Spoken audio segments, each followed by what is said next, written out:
Ok, ah, vamos a ver lo que es teoría del monopolio. Ok, entonces, es válido preguntarnos qué son los monopolios, ¿no? Y una respuesta, en principio, que debemos considerar es justamente que son una situación en la cual existe un único productor en el mercado, ¿no? Y esto es importante, esta última parte de lo que significa el mercado, o sea, cómo debemos entender el mercado, ¿no? Eh, y es que siempre cuando definimos un mercado, como también lo vamos a ver más adelante, tenemos que saber señalar claramente de qué producto estamos hablando, o qué servicio estamos hablando y de qué ámbito geográfico estamos hablando, ¿no? Para justamente definir el mercado, ¿no? Entonces, si por ejemplo nosotros nos basamos en un ámbito geográfico a nivel nacional, sin mayor sustento, ¿no? Podemos identificar que en ese ámbito, por ejemplo, el servicio de suministro de energía eléctrica, ¿no? Existen varias empresas, ¿no? En la parte de distribución de energía eléctrica, ¿no? Por ejemplo, en Lima tenemos dos, seguro en Arequipa, en Trujillo, en cualquier otra ciudad existen otras empresas de distribución de energía eléctrica, ¿no? Entonces, bajo esta definición, tal como está, ¿no? El hecho de que exista un solo productor, ¿no? Podríamos decir que no existe un monopolio, ¿no? Porque existen varias empresas que distribuyen energía eléctrica en distintas partes del Perú, ¿no? Porque nuestro ámbito es nacional, ¿no? Sin embargo, este, y más adelante vamos a ver los elementos que de alguna forma se toman en cuenta para definir justamente el ámbito geográfico. Eh, sin embargo, nosotros podemos también analizar que ese ámbito geográfico quizás esté mal definido, ¿no? Y en realidad el ámbito geográfico puede ser menor, ¿no? Y por tanto el mercado puede ser menor, por lo que o podemos definir o eh, podemos identificar que puede existir de alguna manera monopolios en ciertos ámbitos geográficos más reducidos, ¿no? El que nos llama más o el que tenemos con mayor familiaridad, digamos, es por ejemplo en Lima, ¿no? Como decía, en Lima existen dos empresas de distribución de energía eléctrica, ¿no? Para la gente que vive en el sur, ¿no? Sabe que la distribución de energía eléctrica la distribuye Luz del Sur. Y para los que viven en el norte digamos, para la zona oeste, deben saber que la energía o la distribución de energía eléctrica es distribuida por Enel, ¿no? O creo que ahora es Plus, ya no recuerdo cuál es el nombre, ¿no? En todo caso, es otra empresa, ¿correcto? En todo caso, es otra empresa. Eh, y sin ánimos de discutir, digamos, porque no es en realidad el tema, sin ánimo de discutir que ambas empresas pertenecen digamos, al Estado chino y por tanto se puede considerar como una sola entidad o una sola unidad de negocio, sin ámbito de discutir eso, digamos que hay dos empresas, ¿no? Entonces, uno podría decir que existen dos empresas, por tanto, no hay monopolio. Pero nuevamente, el ámbito geográfico podría estar mal definido, ¿no? Lo que sabemos es que la empresa que está ubicada en el sur o que distribuye energía en el sur, ¿no? de Lima, no puede entrar a competir en la zona de concesión de la otra empresa para el suministro o distribución de energía eléctrica a los hogares, no a las empresas, a los hogares. ¿Ok? Entonces, el ámbito geográfico, en este caso o en el ejemplo, debería ser más reducido.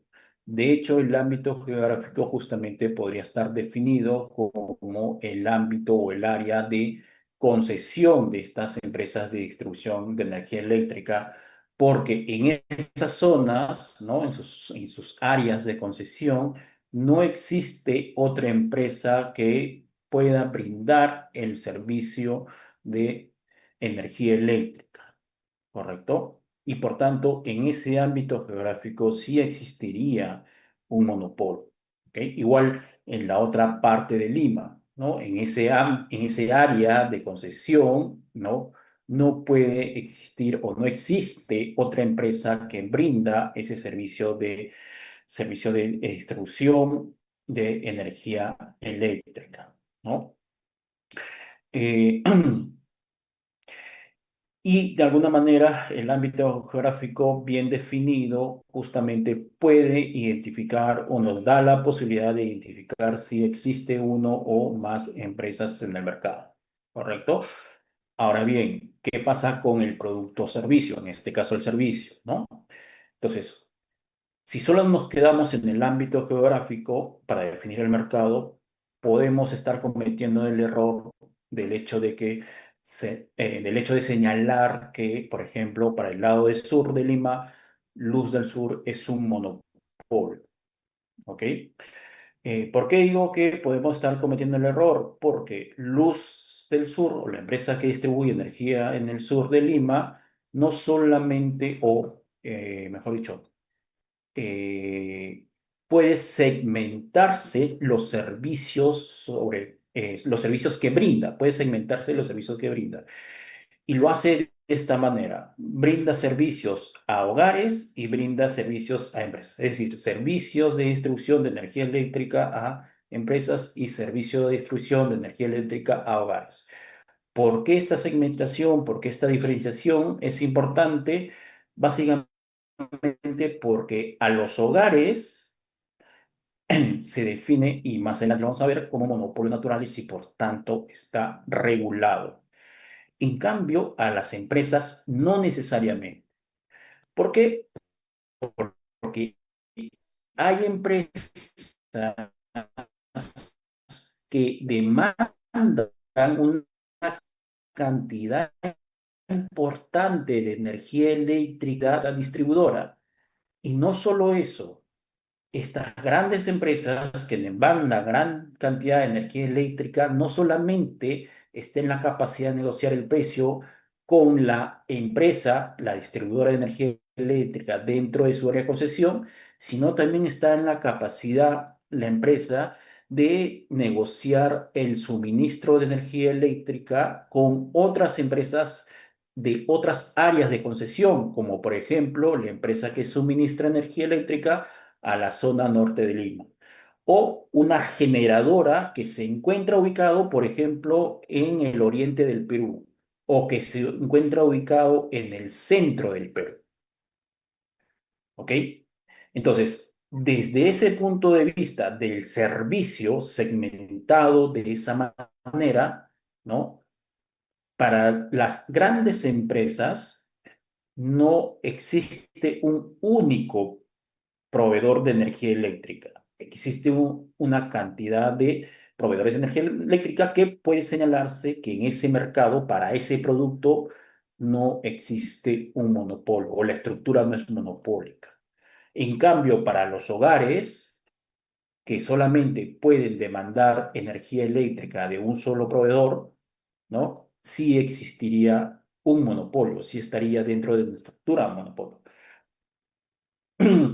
Y por tanto, en ese ejemplo, lo que quiero plasmar es que cuando hablamos de estructuras monopólicas, es importante hablar de el producto y el ámbito geográfico o en general el mercado, ¿no?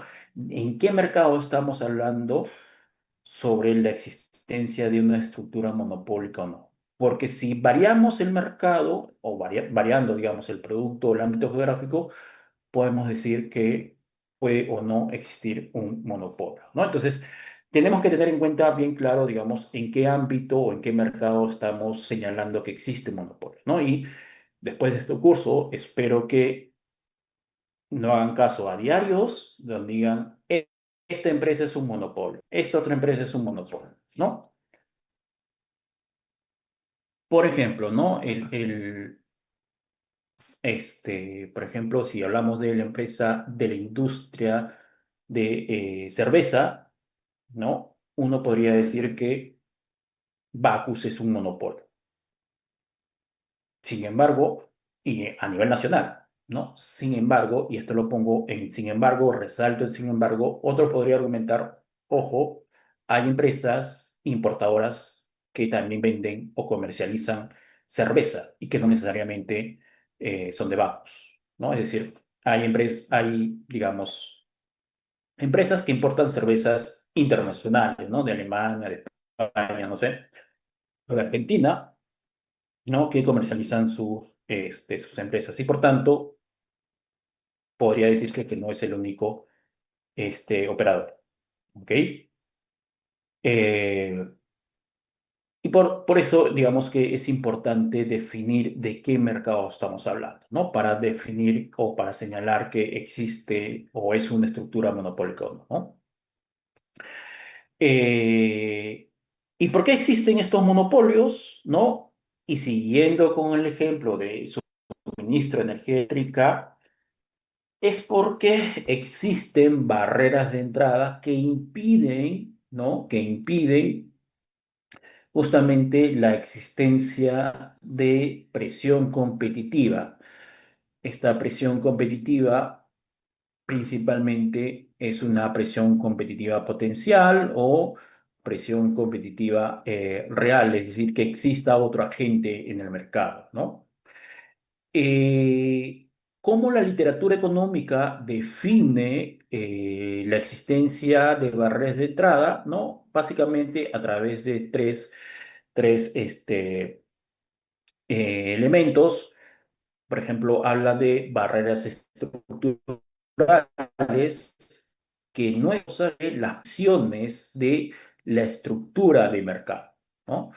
Por ejemplo, la existencia de monopolios naturales, ¿no? Entonces, nosotros sabemos que cuando una estructura de mercado es o tiene las características de monopolio natural, lo que es más beneficioso o menos costoso para la sociedad es que solamente opere un jugador. Es menos costoso para la sociedad que solamente el servicio o el producto sea brindado por una sola empresa, ¿no? Esa es, por ejemplo, una barrera estructural. Claro, ¿cómo detectamos que existe un monopolio natural? A través nuevamente de elementos estructurales, como por ejemplo la existencia de subaditividad de costos, ¿no? Este concepto que ustedes me imagino ya saben qué es, ¿no? La existencia de economías de escala, ¿no? La existencia de economías de escala. Y vamos más adelante, cuando veamos en regulación monopolio natural, vamos a ver una distinción en relacionar monopolios naturales con economías de escala, ¿no? Hay una distinción que básicamente se basa en cuando hablamos de empresas, productos, ¿no? Pero bueno, es un elemento más, ¿no? Las economías de escala, la existencia de costos o altos costos hundidos, ¿no? Distintos elementos propios o características propias de la industria, ¿no? Que justamente impiden o desincentivan que una empresa pueda ingresar al mercado, ¿no? Puede ingresar al mercado. Están las otras barreras del tipo legal, ¿no? Y esto básicamente se asemeja mucho a a lo que estábamos hablando en el ejemplo de suministro de energía eléctrica, que, por ejemplo, en el contrato de concesión de las empresas de distribución de energía eléctrica señala que ellos van a ser los únicos operadores o suministradores de energía eléctrica dentro de su área de concesión para ciertos clientes, ¿no? Por ejemplo, los clientes regulados. Y por tanto, no existe o no, o otra empresa no podría de alguna manera ingresar a ese área de concesión para brindar ese servicio, ¿no? Entonces, existe una barrera legal. Hay un contrato entre el Estado y la empresa que prohíbe, ¿no? En principio, a otras empresas a ingresar a ese mercado y de otra manera, obliga al Estado a impedir que otras empresas puedan, ingresar a ese área de concesión, ¿no? Pero ¿cómo el Estado podría impedirlo? Bueno, cuando hablamos de este tipo de industrias, como por ejemplo de suministro de energía eléctrica, cuando hablamos de industrias como de carreteras, de telecomunicaciones, sobre todo la parte de telefonía fija, ¿no? Aunque no está mucho, siempre hay una autorización del Estado para que estas empresas operen, ¿no? Entonces, el Estado, digamos, dentro de sus competencias, podría no darle permiso a nadie para que operen ese área de concesión, ¿no? Entonces, de esa forma, mediante los contratos, ¿no? Justamente se generan las barreras legales. Otras barreras legales puede ser, por ejemplo, requisitos, ¿no? Cuando los requisitos son tan altos que de hecho a nuevos jugadores pueden considerar como barreras legales, ¿no? Requisitos o normas, por ejemplo, también. Por ejemplo, un caso puntual, digamos, de una norma que genera una barrera legal es el hecho de que existe una norma, una ley, ¿no? Me corrijo, no sé si es ley específicamente, creería que sí, no sé si es un decreto supremo, pre- creería que es una ley, pero igual lo pongo en que el único operador que brindaría el servicio, digamos, el único operador que brinda el servicio de aeronavegación y el servicio de aterrizaje y despegue es Corpa, ¿no? Y Corpa, por ejemplo, es una empresa estatal. Entonces, existe una ley que le da, digamos, a Corpat el monopolio justamente de la prestación de estos servicios, ¿no? De aeronavegación y de aterrizaje y despegue. ¿Qué son estos servicios? Básicamente, y ustedes, y estoy totalmente seguro que leen noticias y se enteran de lo del año pasado, ¿no? Estos problemas con Corpat, ¿no? Corpat es una empresa estatal, la única en el Perú, ¿no? Que le dice a los aviones, ¿no? Cuándo aterrizar y cuándo despegar.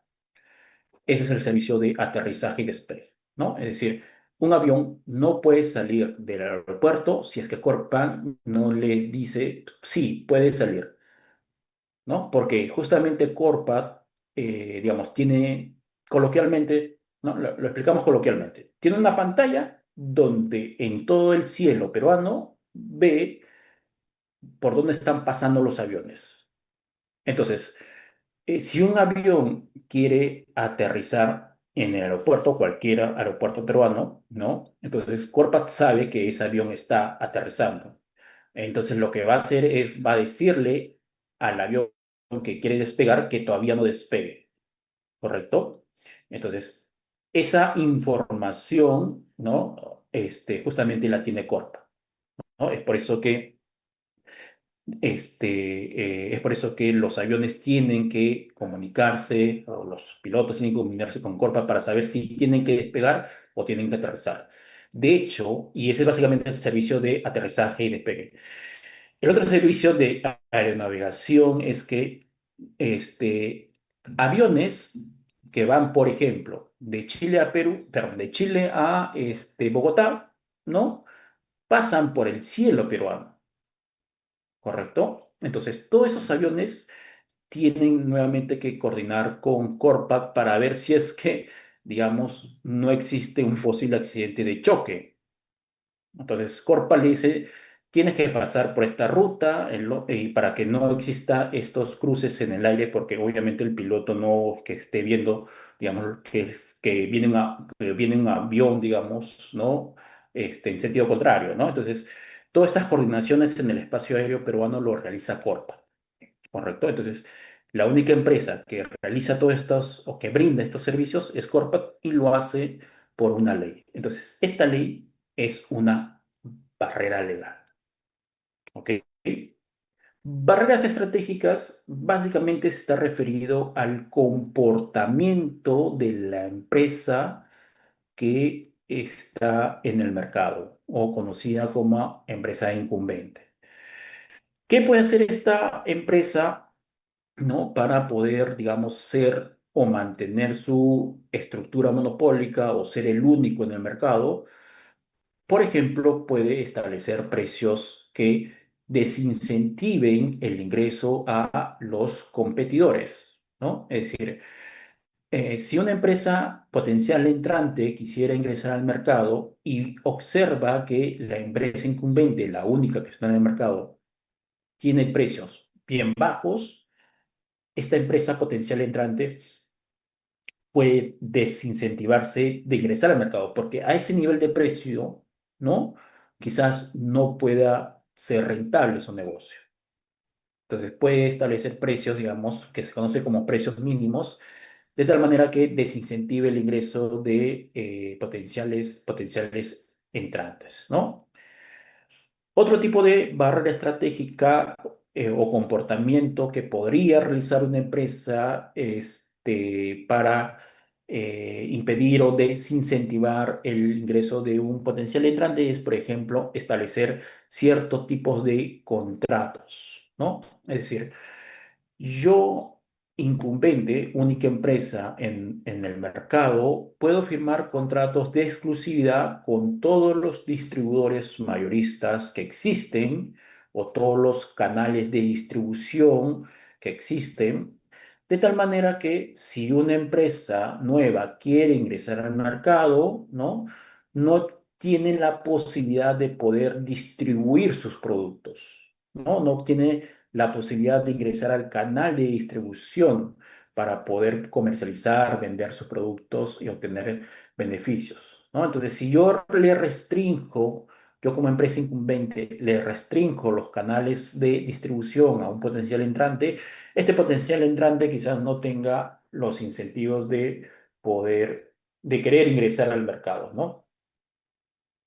De querer ingresar al mercado, ¿no? Y por tanto, la estructura monopólica se sigue manteniendo dado este comportamiento de la empresa, ¿no? Y básicamente esas son las barreras, ¿no? Que la literatura económica ha señalado que generan justamente la existencia de monopolios.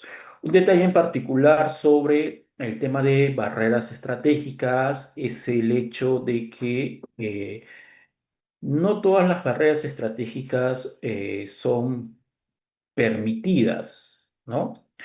Eh, de hecho, algunas pueden ser sancionables, ¿no? Y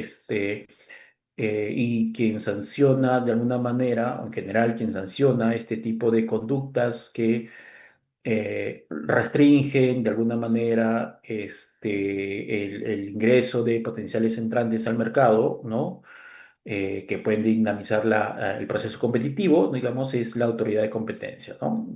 En particular, se califica o se podría calificar como un abuso de posición de dominio, digamos, ¿no? Y hay varios elementos que lo vamos a ver más adelante cuando hablemos de política de competencia, digamos, que le dan, digamos, el calificativo justamente de abuso de posición de dominio, ¿no? Pero lo que quería decir es que básicamente las barreras estratégicas podrían estar prohibidas, de hecho podrían ser sancionables, ¿no? Por la autoridad de competencia.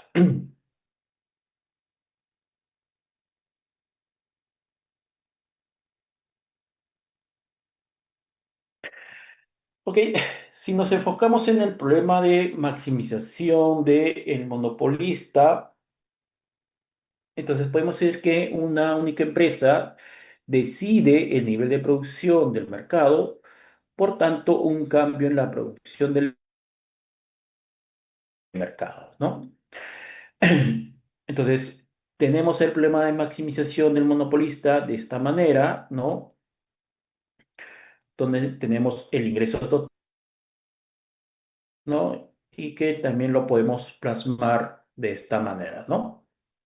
Todo en términos de las cantidades. ¿Ok? Entonces, básicamente lo que hacemos es maximización del beneficio, ¿no? Maximización del beneficio, condiciones de primer orden, condiciones de primer orden y reordenando lo que vamos a tener es este primer resultado, ¿no? Entonces, obtenemos la cantidad óptima en una estructura monopólica cuando el ingreso marginal es igual al costo marginal. ¿Ok? Cuando el ingreso marginal es igual al costo marginal.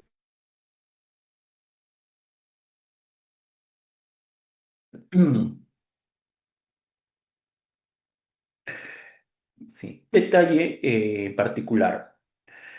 Eh, en una estructura monopólica, si el monopolista, o en este caso la función de beneficio, se maximiza en términos de cantidad o en términos de precio, el resultado es el mismo.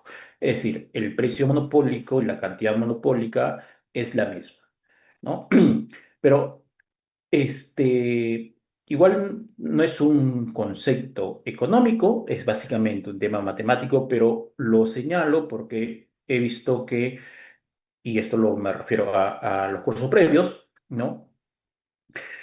O más que cursos previos, a los semestres anteriores que he llevado el curso y he visto, digamos, revisado los exámenes, que en algunos casos cometen este error, por eso los resalto, digamos, en este caso cuando maximicen la función de beneficio y obtengan las condiciones de primer orden y traten de obtener la cantidad y el precio de equilibrio o precio monopólico, traten que la función de beneficio esté en función solamente de la variable que vas a optimizar, ¿no? Por ejemplo, en este caso vamos a optimizar en función de las cantidades, por tanto, tanto el ingreso como el costo total deben estar en términos de cantidades. Si vas a optimizar en términos de precios, que como yo les he mencionado, o del precio monopólico como el de la cantidad monopólica es el mismo, ¿no? Este, entonces, todo debe estar en términos de precios, tanto el ingreso como el costo debe estar en ingresos, ¿no? Normalmente el error que cometen es cuando quieren ir de frente a esta igualdad, ¿no? A esta igualdad, ¿no? Entonces, si por ejemplo derivan, digamos, los ingresos que están en términos de precios y lo ponen acá y utilizan el costo marginal que en la mayoría de ejemplos es constante, ¿no? Y ponen simplemente el costo marginal, pero ese costo marginal constante, básicamente es una derivación del costo total que está en términos de cantidades y no necesariamente de precios. Entonces, no debería salir el mismo, debería salir uno distinto, ¿no? Entonces, siempre, o en la mayoría de casos, genera un problema, ¿no? Por eso decía que si van a optimizar en términos de precios, todo debe estar en precios. Si van a optimizar en términos de cantidades, todo debe estar en cantidades. Y digo que esto no es económico, es básicamente matemáticas, ¿no? ¿Ok? Eso nada más como acotación para que cuando resuelvan no tengan ese mismo problema. ¿Ok? Entonces, por ejemplo,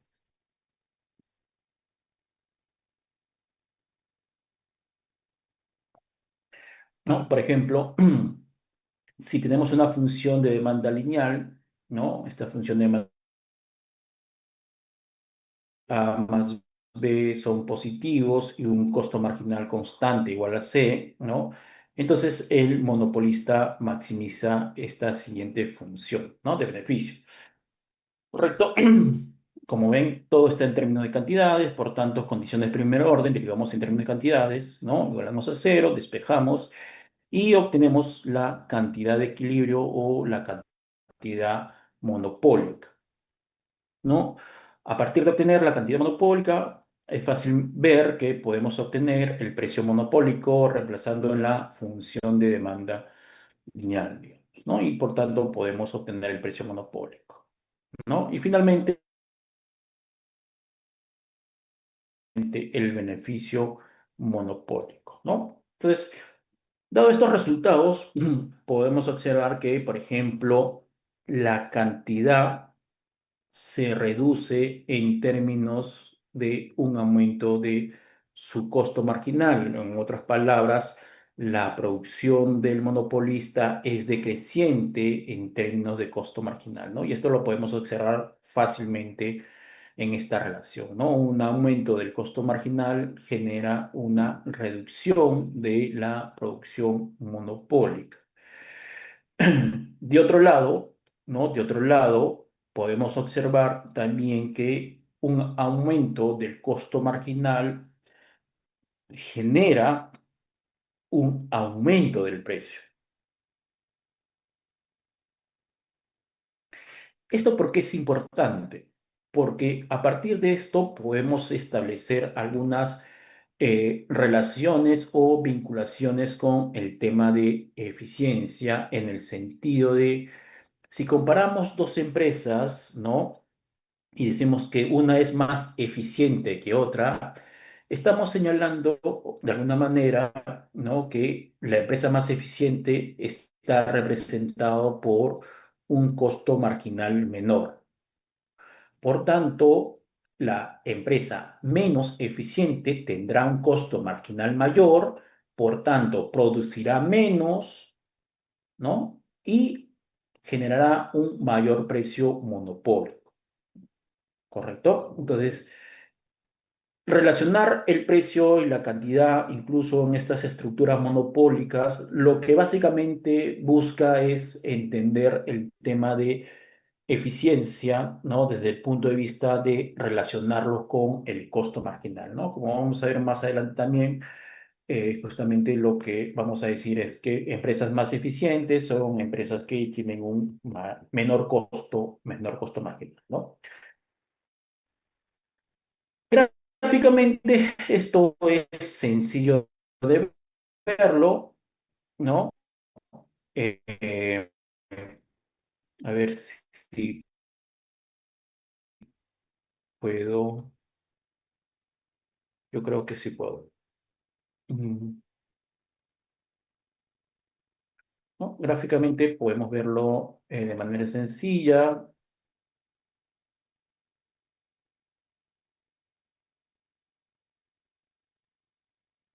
¿no? Tenemos nuestra función lineal de demanda, ¿no? Tenemos nuestra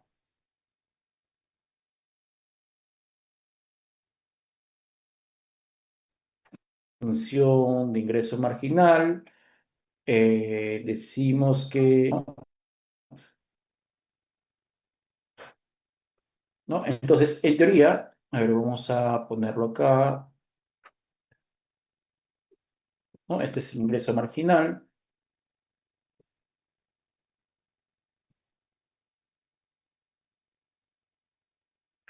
de la demanda o la función de demanda lineal, ¿no? Eh, el costo marginal, ¿no? Que es igual a C, constante, ¿correcto?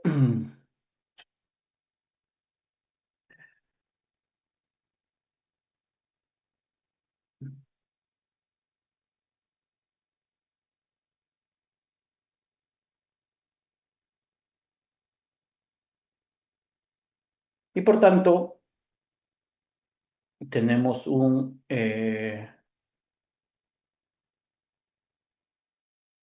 cantidad de monopolio óptima y un precio monopólico, ¿no? Entonces, Tenemos la cantidad, perdón por mi escritura, estoy tratando de hacerlo con mouse, ¿no? Cantidad y precio monopólico, ¿no? Ingreso marginal igual al costo marginal, de esa manera, ¿no? Entonces, lo que trata de decir básicamente este análisis es que si, por ejemplo, tenemos un costo marginal mayor, vamos a poner de otro color,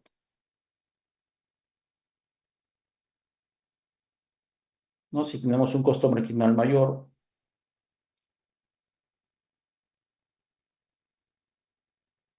lo que vamos a tener es una reducción,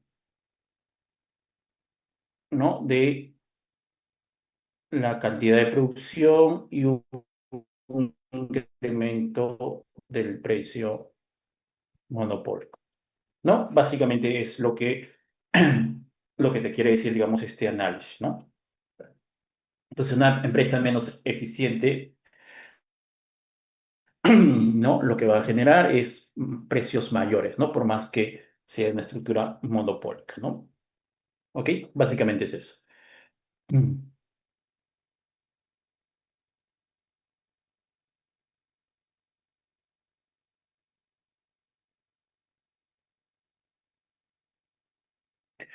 Ok, entonces, hablando de eficiencias e ineficiencias, una de las consecuencias de justamente estructuras monopólicas es que se generan ciertas ineficiencias. Una de ellas es la conocida como ineficiencia asignativa. Básicamente lo que se señala en tema de ineficiencia asignativa es justamente el hecho de que si lo comparamos, este resultado, ¿no? De estructura monopólica, lo comparamos con un resultado de competencia perfecta, lo que se va a generar es que hay una pérdida del bienestar de la sociedad, ¿correcto? Hay una pérdida del bienestar de la sociedad producido porque si en competencia perfecta, recordemos, competencia perfecta, precio igual al costo marginal, ¿no? Por tanto, precio igual al costo marginal, demanda lineal, por tanto, esta es la cantidad producida en competencia perfecta, ¿no?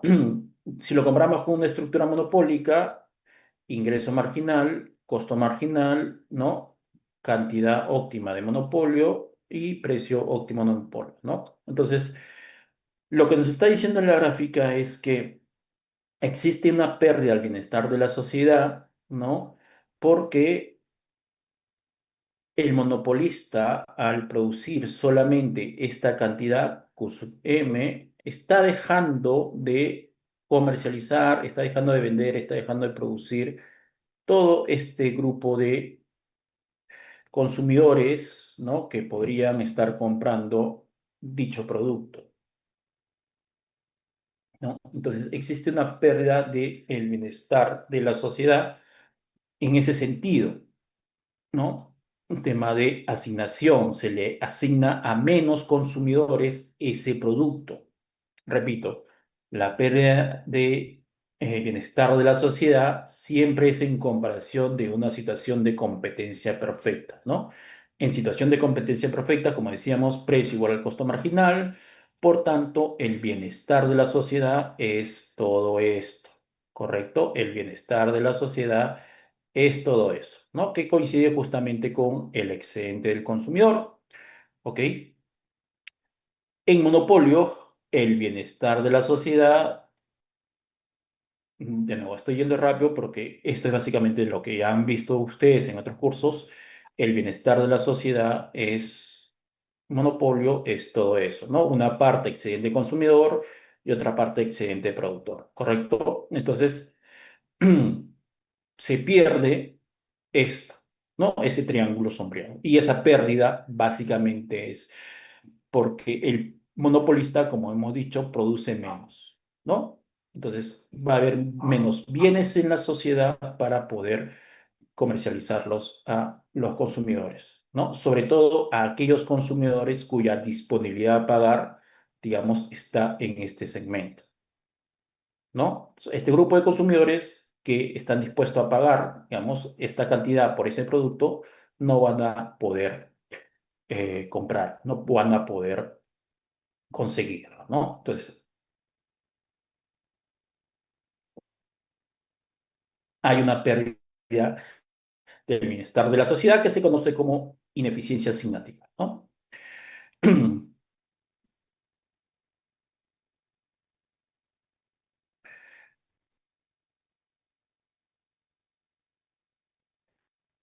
Se- En relación al monopolio, la competencia aumenta el bienestar neto, pero no produce una mejora en el sentido de Pareto, es decir, no todos están mejor, ya que el excedente del productor se reduce con respecto al caso del monopolio.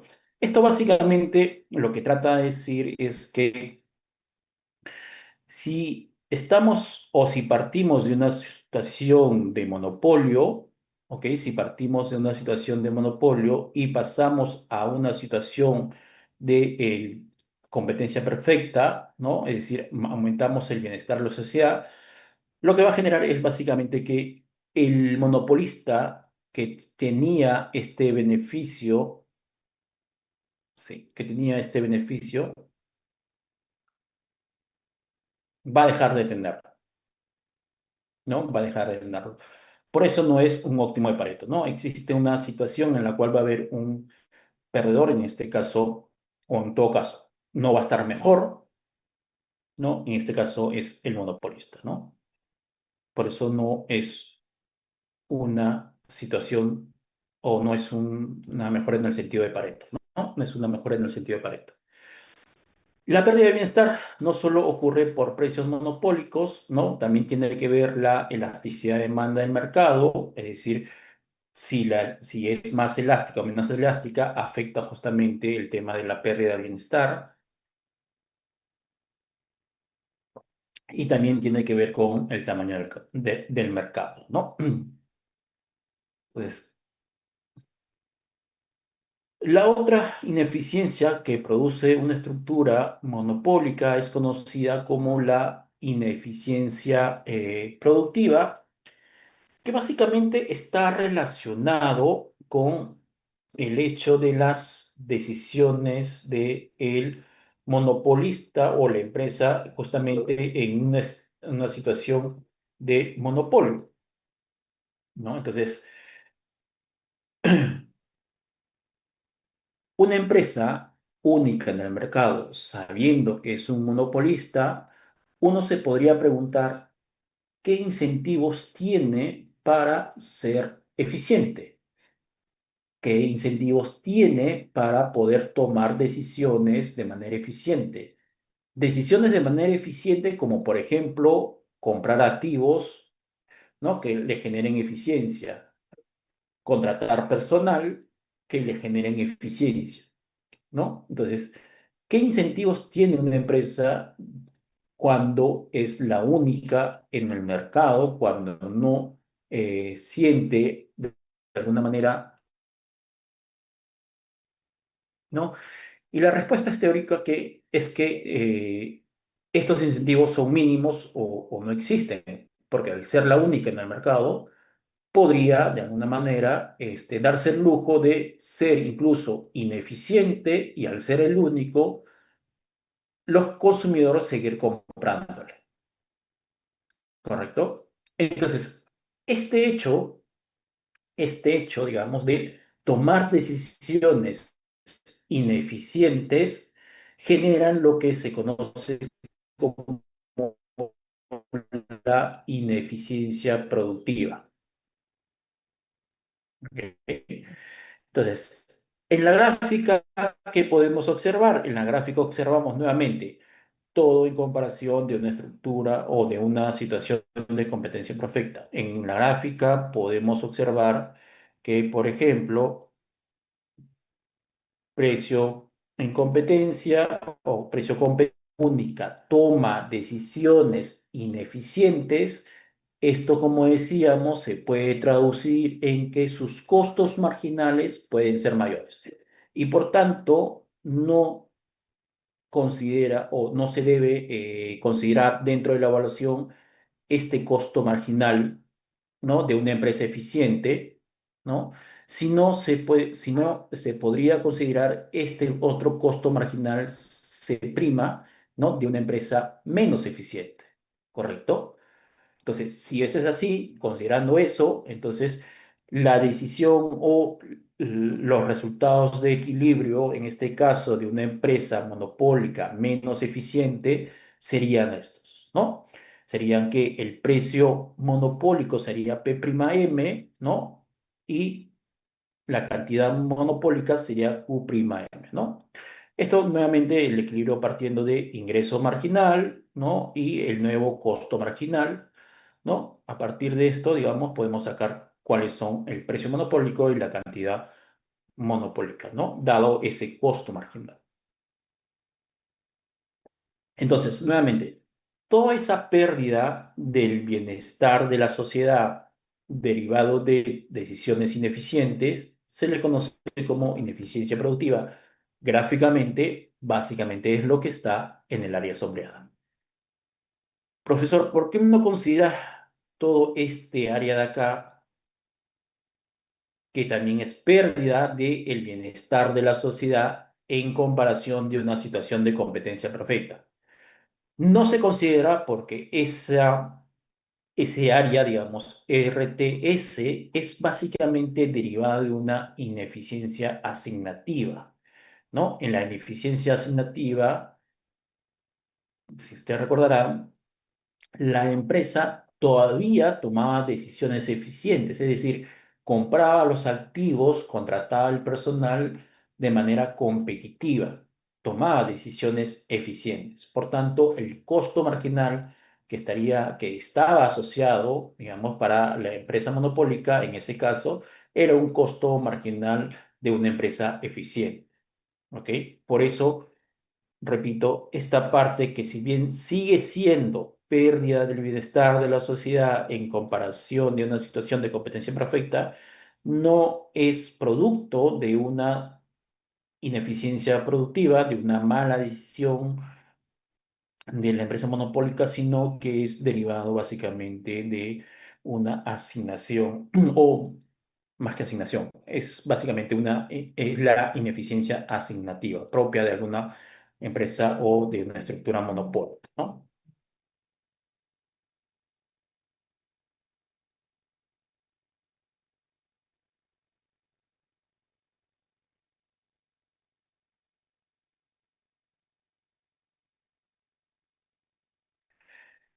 Y finalmente está la ineficiencia dinámica o innovadora,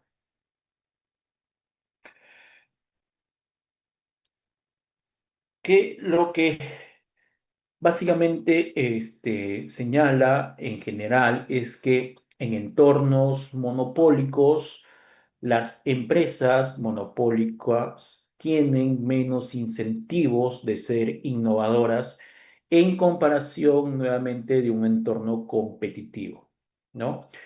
Y la explicación básicamente pasa por el hecho de que en un entorno monopólico las empresas ya tienen beneficio.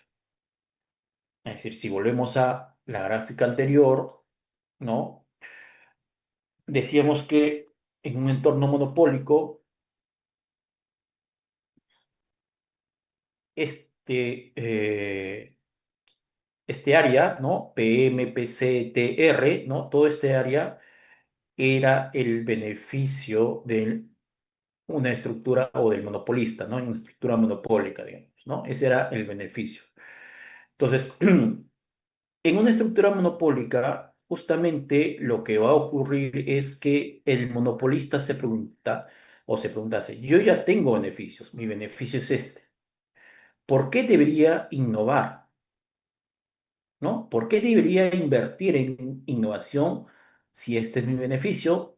Si no recibo ninguna presión competitiva, ¿por qué debería innovar? ¿Por qué debería gastar más o por qué debería invertir en innovación, digamos, para tener otros beneficios?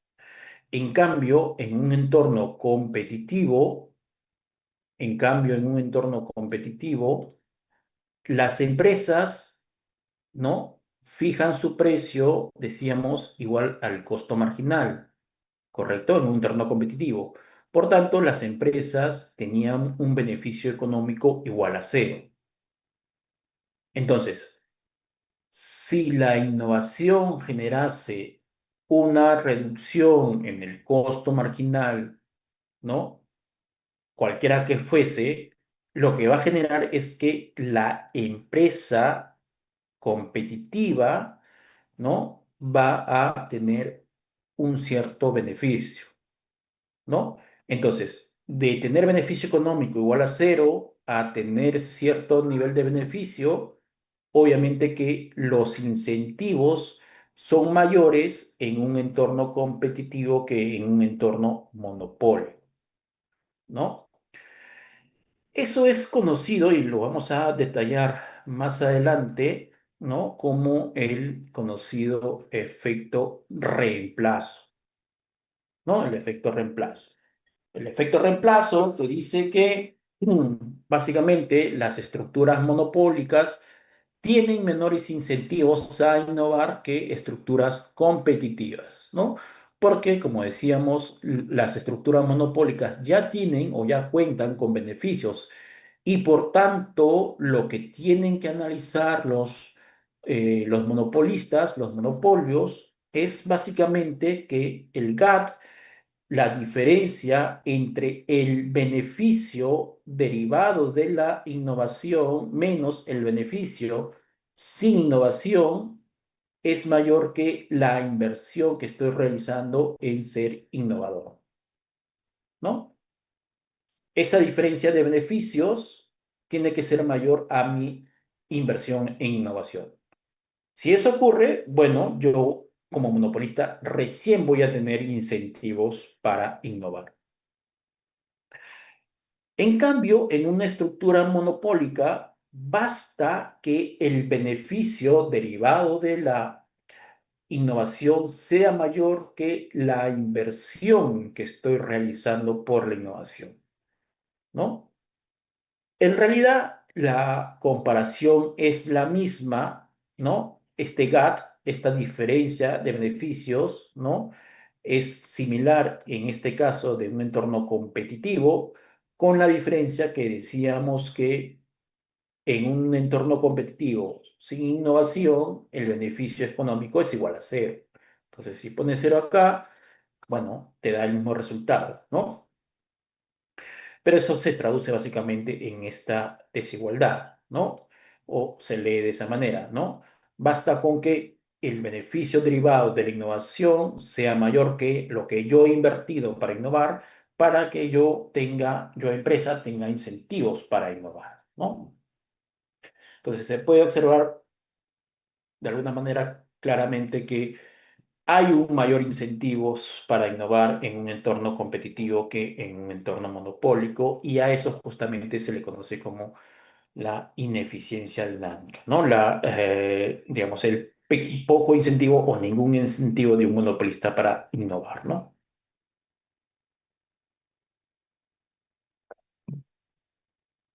¿Ok?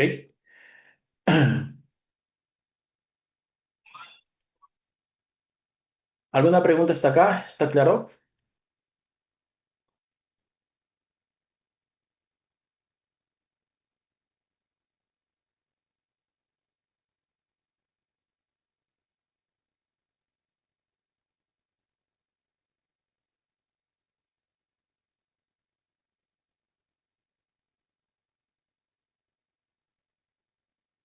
¿Ninguna pregunta? Ok, vamos a continuar. A ver, vamos a continuar. Vamos a ver básicamente lo que es discriminación de precios, ¿no? La discriminación de precios es básicamente vender el mismo bien a diferentes precios, ¿no? O también se puede interpretar como vender productos similares a precios cuyas diferencias no pueden justificarse el producto, ¿no? ¿Cuál es la idea de discriminación de precios? Básicamente que la empresa, ¿no? que realiza la discriminación es extraer en lo mayor, lo más posible el excedente del consumidor. Es extraerle lo más posible el excedente de sus clientes, el excedente de sus consumidores. ¿Ok? Acá un detalle en particular. Si bien, y ustedes lo pueden revisar, y estoy seguro que van a revisar los libros, ¿no? Si bien la discriminación de precios básicamente se toca en escenarios o en la parte de monopolio, de estructuras monopolio, de monopolio, la discriminación de precio en sí mismo no depende, ¿no? No depende de una estructura monopólica, ¿ok? No es necesario, no es una condición que exista una estructura monopólica para que una empresa pueda realizar una discriminación de precios. De hecho, la discriminación de precio se ve casi a diario en todas las estructuras de mercado. Un ejemplo de discriminación de precios que ustedes lo pueden ver muy fácilmente es una discriminación de precios por cantidad, que también se conoce como discriminación de segundo grado. ¿Ok? ¿Qué es una discriminación de cantidad? Sencillo, ¿no? Si tú me compras un saco de arroz, yo te lo vendo a 100 soles, ¿no? Por decir cualquier precio. Si tú me compras 20 sacos de arroz, a cada saco te lo vendo a 90.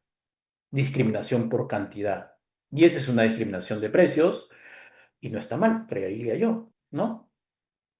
En particular, como decía, es una discriminación de segundo grado, ¿no? Entonces, la discriminación de precios, repito, si bien en teoría el monopolio no es exclusivo en estructura o no sea en exclusividad solamente en estructuras monopólicas, sino se puede dar en cualquier caso. Eh, Otro ejemplo que ustedes pueden darse cuenta es cuando, por ejemplo, compran paquetes de Internet, ¿no? Cuando compras paquetes de Internet, ¿no? La empresa, la operadora, te da una cantidad o diferentes paquetes, ¿no? Por decir cualquier número, ¿no? No sé, 100 megas a 30 soles, 200 megas a 50 soles, 500 megas a, no sé, 100 soles, por poner cualquier número, ¿no? Entonces, eso también es una discriminación. Si tú calculas el precio por mega, te das cuenta que en la medida que consumes más megas, ¿no? El precio va a ser reducido. También discriminación de segundo grado. Y queda claro, ¿no? Queda claro que en este mercado de paquetes de Internet no hay un monopolio, no existe una estructura monopólica. Hay como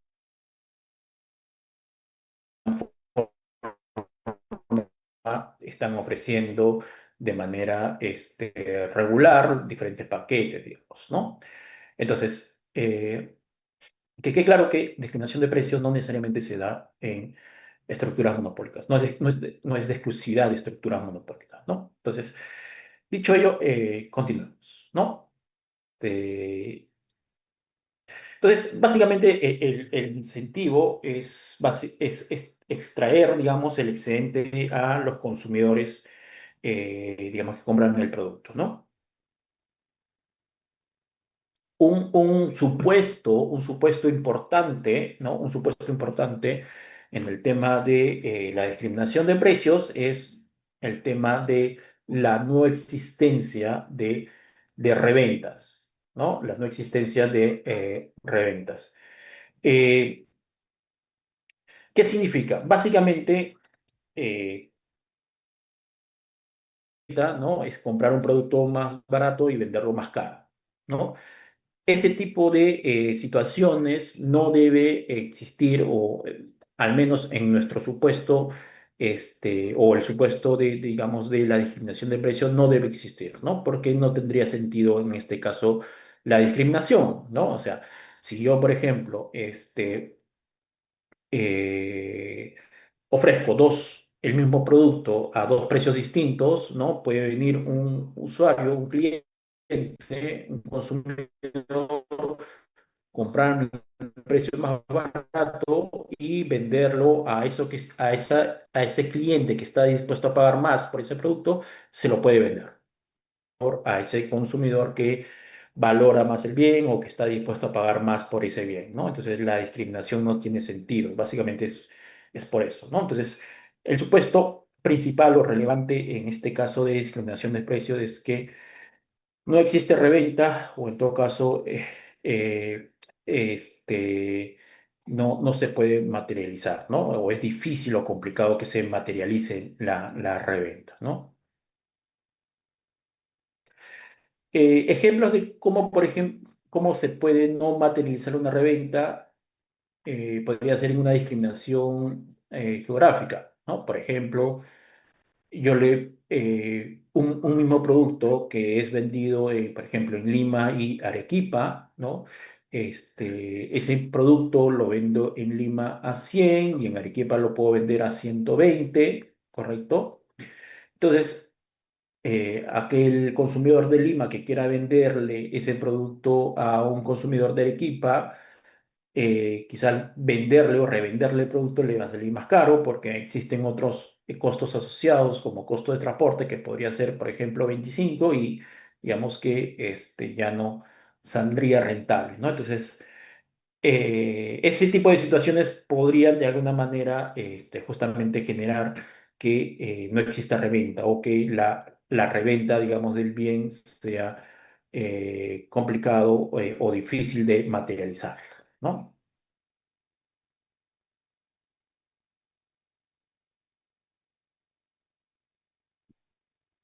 Ejemplos de discriminación de precios. Bueno, la segmentación de mercado. Esta segmentación de mercado puede ser de distintas maneras, ¿no? El ejemplo de Lima y Arequipa es una segmentación de mercado del tipo geográfica. Existen segmentaciones de mercado, por ejemplo, por edad, ¿no? O por alguna condición, en el sentido de universitarios y profesionales, ¿no?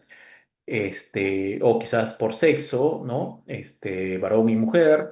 Entonces, existen diversas formas de segmentar que la empresa puede ver conveniente para, digamos, nuevamente, el objetivo es una extracción de el excedente del consumidor, ¿no? El ticket aéreo básicamente es la discriminación intertemporal que les comentaba. No es igual comprar, o el precio, digamos, del ticket aéreo no es igual a pesar de ser el mismo trayecto, la misma línea aérea, incluso el mismo avión podría ser, ¿no? Pero sin exagerar, el mismo horario, ¿no? Pero comprarlo en días distintos pueden ser precios distintos, ¿no? Lo que le decía, no es el precio que me vende la línea aérea. Si yo voy ahorita al aeropuerto y compro un ticket de Lima a Cusco, ese precio no va a ser igual si yo, por ejemplo, voy en fiestas, ¿no? En Navidad o voy en alguna fecha de alguna fiesta, Día de la Madre, 28 de julio, ¿no? Entonces, no son los mismos precios, ¿no? Entonces, hay una discriminación intertemporal en esos casos. Descuento por cantidad es básicamente el ejemplo que les había señalado, ¿no? Mayor cantidad, menor precio, ¿no? Lo cual hace sentido. Pasa por empaquetar productos y cuando decimos o cuando hablamos de ataduras, no estamos hablando de, si ustedes, por ejemplo, han ido a un supermercado y han comprado algunos productos como aguas o bebidas gasificadas, ¿no? Donde empaquetan, por ejemplo, ¿no? Inca-Cola y Coca-Cola, o tres Coca-Colas, o tres Inca-Colas, ¿no? Cuando hablamos de ataduras no estamos hablando de ese tipo de empaquetamientos. Cuando hablamos de ataduras estamos hablando de empaquetamientos de productos que pertenecen a distintos mercados, pero que son complementarios. Por ejemplo, y yendo de nuevo a los supermercados, ¿no? Ustedes seguro encontrarán en los supermercados una pasta dental con un cepillo de dientes. Son productos distintos, pero claramente complementarios. Por ejemplo, esa atadura ese empaquetamiento de esos dos productos, si uno lo compra de manera conjunta, empaquetada así, le es más barato que comprarlos de manera individual, cada uno por separado. Entonces, ahí hay una discriminación de precios, ¿no? Cuando también ven, por ejemplo, una esponja para lavar los utensilios con este producto para justamente para lavarlos, ¿no? Bueno, es de la marca, hay varias marcas, ¿no? Sapolo, eh, ya me olvidé. Bueno, digamos, también vienen empaquetados, ¿no? Cada producto son productos distintos, pero son altamente complementarios, ¿no? Su uso es altamente complementario. Entonces, comprarlo de manera empaquetada te es más barato, ¿no? Que comprarlo cada uno de manera independiente, ¿no? A eso se refiere con ataduras.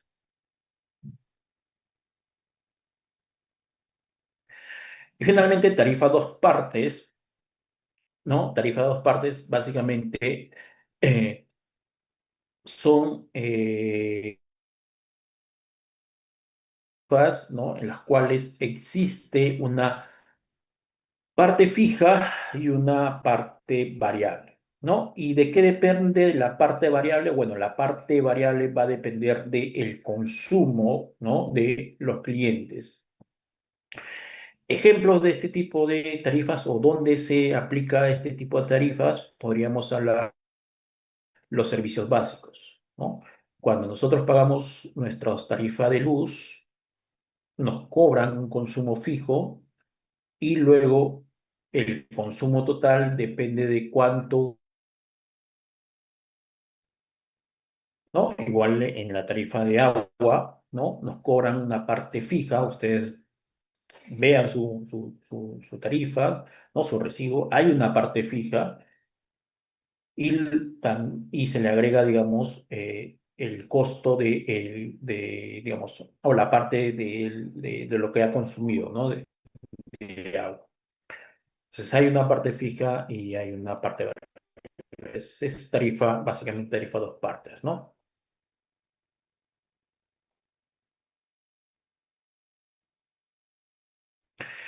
Ok, veamos la tipología más conocida, ¿no? Discriminación de precios. Se divide o segmenta en función del grado de información con el que cuenta, digamos, la empresa, ¿no?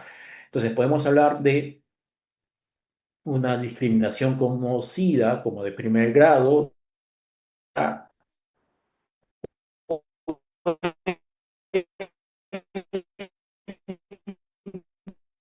Con información perfecta, individualizada, sabe sobre el producto que está produciendo, que está comercializando. Es decir,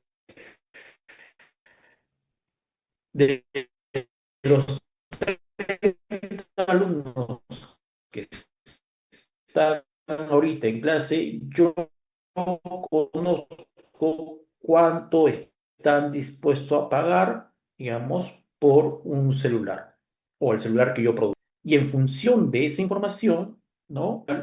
Un precio distinto.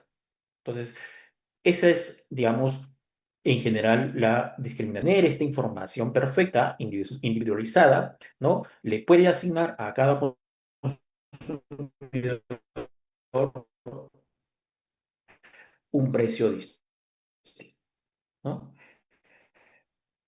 Luego está la perdón, la discriminación de tercer grado, donde la empresa o el monopolista tiene información del mercado, ya no al detalle, ya no individualizada de cada consumidor, pero sí tiene información quizás por segmentos o por grupo, por su ubicación geográfica, yo los puedo segmentar. Por el sexo. Yo sé que hay personas, ¿no? Que es del sexo femenino, el sexo masculino, o por la edad, ¿no? Mayores de 60, menores de 60, menores de 18, ¿no? Puedo segmentar. o quizás también por ciertas condiciones, ¿no? Universitarios, no universitarios, por las profesiones, abogados, economistas, ingenieros. Entonces, cuenta con cierta información, ciertos indicadores que le da capacidad de poder segmentar y a cada segmento identificado poder fijarle un precio, ¿no? Entonces, va a poder fijar un precio, por ejemplo, a los va a poder fijarle un precio a los menores de 18 años y mayores de 18 años. O va a fijar un precio a los universitarios y otro precio a los no universitarios. ¿Correcto? Entonces, en función de ciertos indicadores que da el mercado, ¿no? Que se encuentran en el mercado, la empresa está en capacidad de poder segmentarlos y poder fijar ciertos precios para cada segmento. Ahora, una condición es que dentro de cada segmento no cuenta con la información para poder eh, eh, eh, generar una discriminación interna en cada segmento, por lo que fija un único precio para cada segmento. ¿Ok? Esa es básicamente discriminación de tercer grado. Esta información es la conocida como segundo grado. Profesor, ¿no se ha equivocado el orden? Primer grado, tercer grado, segundo grado. ¿El orden no está mal? No, está bien el orden. Así es. ¿No? Quien se equivocó es quien lo ha señalado de esa manera. ¿Ok? Segundo grado, como bien se muestra ahí, es una situación en la cual la empresa incluso cuenta con mucho menor información, ¿no? No está en capacidad de segmentar el mercado, mucho menos de individualizar la información por cada cliente. Pero él sabe que existe grupos de consumidores que tienen preferencias en común, ¿correcto? Entonces, para detectarlos en una discriminación de segundo grado, lo que hace la empresa es ayudarse, es decir, la empresa plantea eh, o la empresa presenta información al mercado, ¿no? Y los clientes se van autoseleccionando o eligiendo de manera, digamos, obviamente individual, digamos, cuál es, digamos, el servicio, preferencia, ¿no? Y en función de eso se van agrupando, digamos, o autoseleccionando, ¿no? El ejemplo clásico de este tipo de discriminación es justamente los paquetes de Internet, ¿no?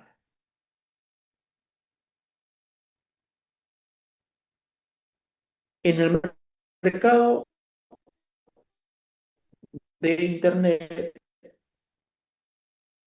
lo que ocurre es que, ¿no? La empresa no sabe cuáles son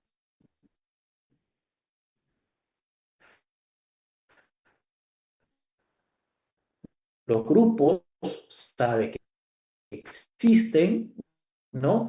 Y tiene que tener, en el ejemplo, el paquete de su preferencia, ¿no? El producto o servicio, a ello, digamos que existe ciertas herramientas, ¿no? Y algunas condiciones para que estos mecanismos de autoselección, digamos, no sean, de alguna manera, no se vean, no le den el resultado que no espera la empresa, ¿no? Digamos, por ejemplo, ¿no? Que, por ejemplo, un paquete que está diseñado para un grupo de consumidores sea elegido exclusivamente por ese grupo de consumidores y no por otro grupo de consumidores, digamos, ¿no? Entonces, lo que se busca dentro del mecanismo justamente es eso, ¿no? Tratar de de que cada consumidor o cada grupo de consumidores elija el paquete que está que ha sido diseñado, digamos, para ellos, ¿no? Eso. Bueno, y finalmente, cuando la información es muy limitada, ¿no? Lo que hace una empresa, un monopolio, ¿no? Es simplemente fijar precios uniformes, ¿no? O sea, no puede modificar o no, en todo caso, no puede establecer precios distintos, digamos, son un precio uniforme, ¿no? Cuando hablamos de precio uniforme o precio único, es básicamente en este tipo de... Acá el precio es único, es el mismo, es el uniforme para todos los consumidores, ¿no? A eso nos referimos con precios uniformes, ¿ok?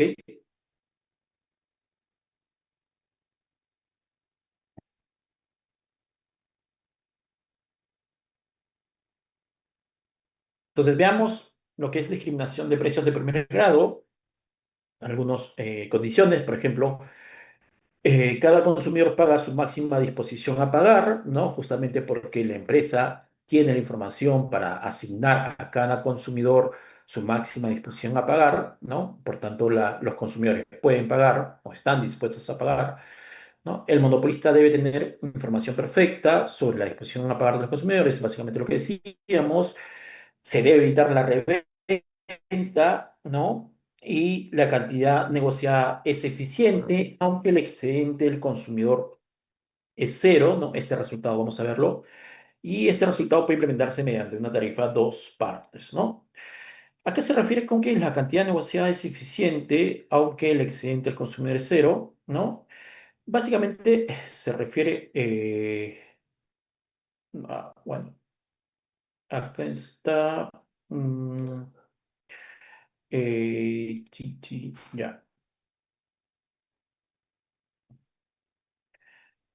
ya, pero este es dos partes, ya. Ok, vayamos a este gráfico de manera directa para señalar a qué se refiere, digamos, con que eh, es eficiente, ¿no? Lo que hace en este caso, lo que puede hacer la empresa en este caso, ¿no? Es como decíamos, fijar un precio para cada consumidor. Entonces, si tenemos, como se muestra ahí, la demanda lineal, ¿no? Entonces, ¿qué representa la demanda? Bueno, la demanda representa lo máximo que está dispuesto a pagar cada consumidor, ¿no? Por ese producto. Entonces, si en esta situación la empresa sabe esa información, tiene esa información y puede fijar un precio igual a lo máximo que están dispuestos a pagar los consumidores, entonces lo que estaría haciendo la empresa es fijar para ese consumidor este precio, para ese otro consumidor este precio, para ese otro consumidor este precio y así sucesivamente. Es lo que estaría haciendo la empresa, ¿no? Fijando un precio igual a la máxima disponibilidad a pagar, ¿no? Para cada consumidor, ¿no? Entonces, si ese es así, correcto, si ese es así hasta el final, entonces la ganancia de el monopolista, la ganancia del monopolista es sencillamente su precio menos su costo, ¿no? Su margen, precio menos costo. Entonces, ¿cuál sería en este caso el beneficio del monopolista? Bueno, para este consumidor, para el primero, para el que tiende está dispuesto a pagar más, ¿no? Y le fija ese precio, el beneficio, el margen del monopolista sería básicamente eso, ¿no? El precio menos el costo marginal. Para la empresa, respecto al otro consumidor, también sería eso, ¿no? El precio menos su costo marginal. Y así podemos, para cada consumidor, podemos, ¿no? Establecer que todo o toda esa área sombreada sería el margen, ¿no? Sería el beneficio, ¿no? del monopolista, ¿correcto? Todo ese área sombreada sería el beneficio del monopolista en un escenario de discriminación de primer grado. Pero este mismo resultado, bueno, antes de eso, entonces todo esto sería, digamos, el beneficio del monopolista. Pero esto también sería en una situación de discriminación de primer grado, sería el excedente del productor y también sería el bienestar de la sociedad, ¿no? También sería el bienestar de la sociedad para una discriminación de primer grado, ¿no? Sí, para una discriminación de primer grado, ¿no? En una situación, monopólica, ¿ok? Ahora, si eso lo comparamos, si eso lo comparamos con una estructura competitiva, una situación de competencia perfecta, nosotros sabemos que en competencia perfecta, precio es igual al costo marginal. Si ese es así, entonces nosotros sabemos que todo este área sombreada es el excedente del consumidor. Todo ese área sombreada en una estructura competitiva, competencia perfecta, ¿no? Es el excedente del consumidor. Pero esto mismo también es el bienestar de la sociedad, ¿correcto? En una estructura competitiva. Y como pueden observar fácilmente, esta misma área es la misma de una estructura monopólica con discriminación de primer grado. Es decir, que el bienestar de la sociedad no se afecta en una situación de estructura monopólica con discriminación del primer grado. El bienestar de la sociedad sigue siendo el mismo, no se reduce. Lo que ocurre es que lo que antes era el excedente del consumidor, ahora pasa a ser el excedente del productor, ¿correcto? Por eso decimos que es un resultado eficiente. Igual se sigue produciendo una cantidad eficiente, ¿no? Se sigue produciendo una cantidad eficiente en una estructura monopólica con discriminación de primer grado, ¿no? Con discriminación de primer grado. A eso nos referimos que es un resultado eficiente con la diferencia de que todo el excedente del consumidor, ¿no? En este caso pasaría a ser el excedente de el productor,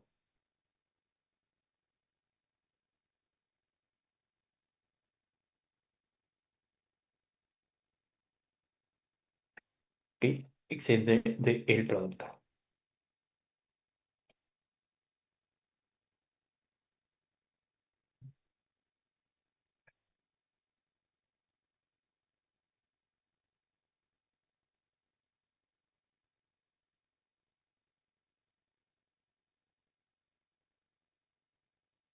Mm, ok.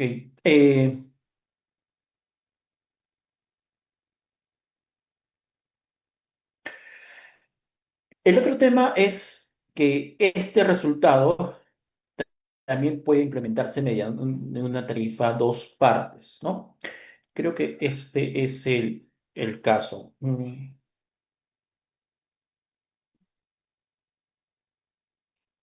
Sí, este es el caso, este es el ejemplo, ¿no? Por ejemplo,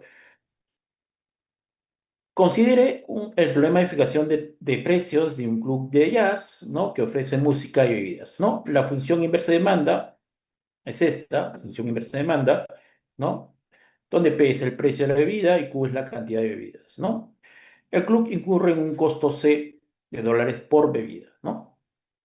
Entonces, además de cobrar P por la bebida, ¿no? El club cobra un cargo de entrada conocido como E, ¿no? Nos preguntan cuáles son los valores de E, ¿no? El cargo de entrada o la parte fija, ¿no? Y el precio de la bebida para que maximicen sus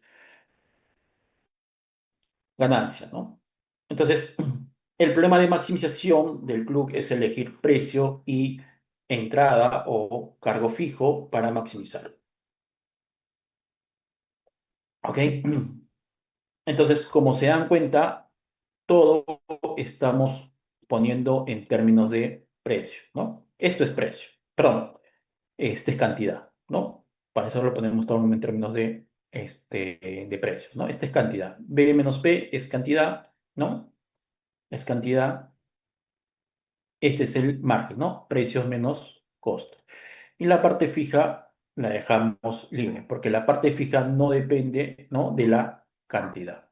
El precio sí depende de la cantidad, ¿ok? Entonces, eso es lo que tiene que maximizar el club de jazz, ¿no? Entonces, el instinto podría llevarnos a pensar, a aplicar el cálculo para encontrar condiciones de primer orden, pero no es el enfoque correcto, ¿no? En primer lugar, observamos que para cualquier P, el cliente prevé comprar B menos P, ¿no? Cantidad.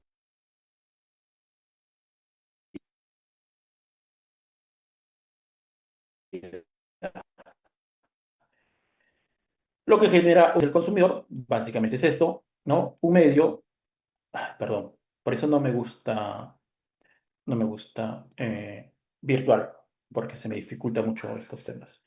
Entonces, básicamente es un medio por, digamos, la cantidad al cuadrado, ¿no? Que eso es fácil de verlo, es fácil de verlo, ah, a ver,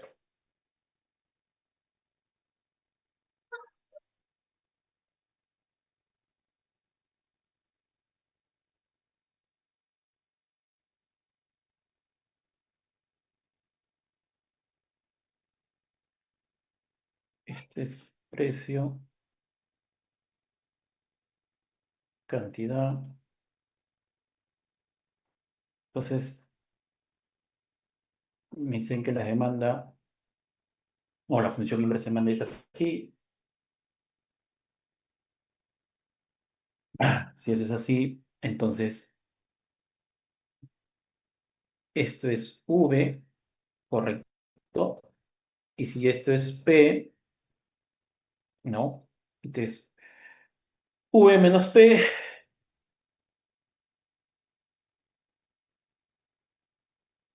que también es esto, ¿no? Esto también es V menos P, ¿correcto? Por tanto, todo esto es justamente el excedente del consumidor, ¿no? Que es justamente, perdón, V,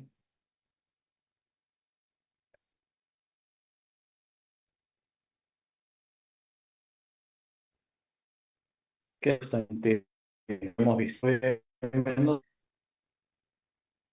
al cuadrado sobre 2, ¿no? Es básicamente eso, ¿no? Si ese es el P, refiere.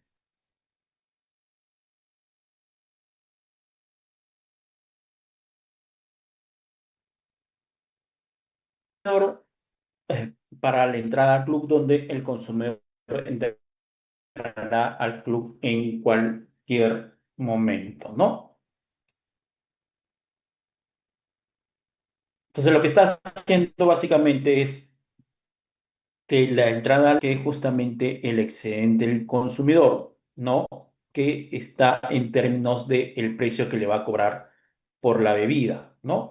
Porque si es mayor, ¿no? Porque si la entrada al club es mayor que el excedente del consumidor, lo que va a ocurrir es que los consumidores no van a tener incentivos a ingresar al club, porque lo que le va a costar va a ser mayor a lo que están dispuestos a pagar, ¿correcto? Es por eso que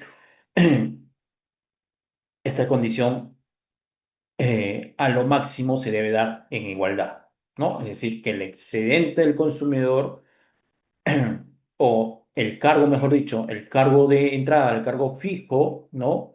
A lo mucho debería ser igual a el excedente del consumidor, ¿no? A lo mucho debería ser igual al excedente del consumidor. Y es justamente lo que ocurre, digamos, o lo que se está señalando en este caso, ¿no? Entonces, si eso es así,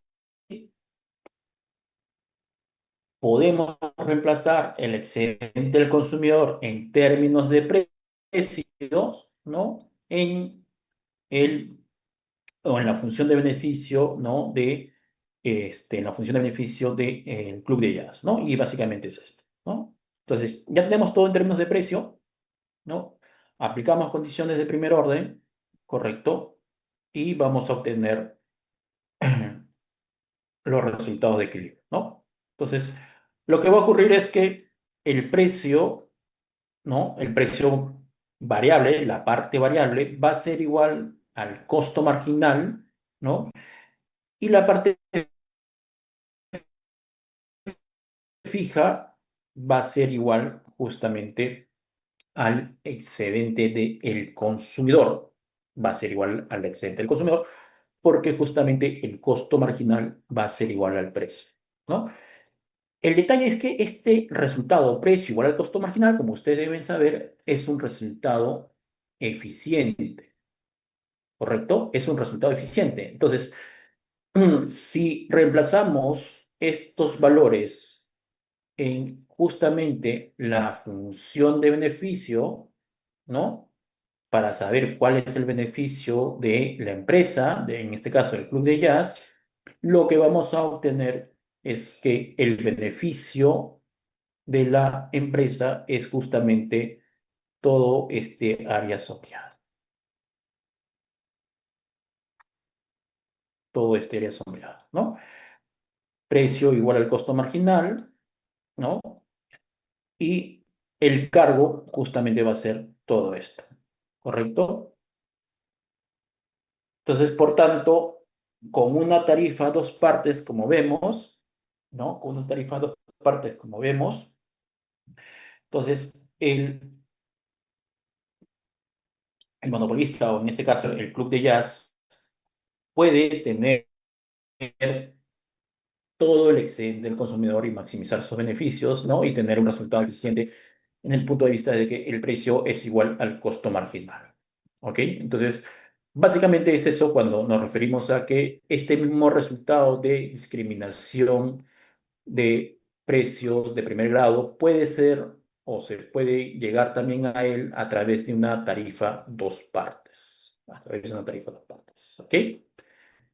Preguntas.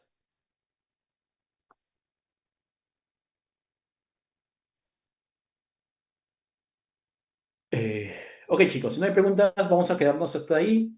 Ok, nos vemos el jueves ya presencial. Esperemos que el paro no llegue a mayores el día de miércoles, ¿no? Y el jueves esté todo normal. Ok. Eh, Antes de que se vayan, por favor, déjenme hacer una captura de pantalla para tomar asistencia.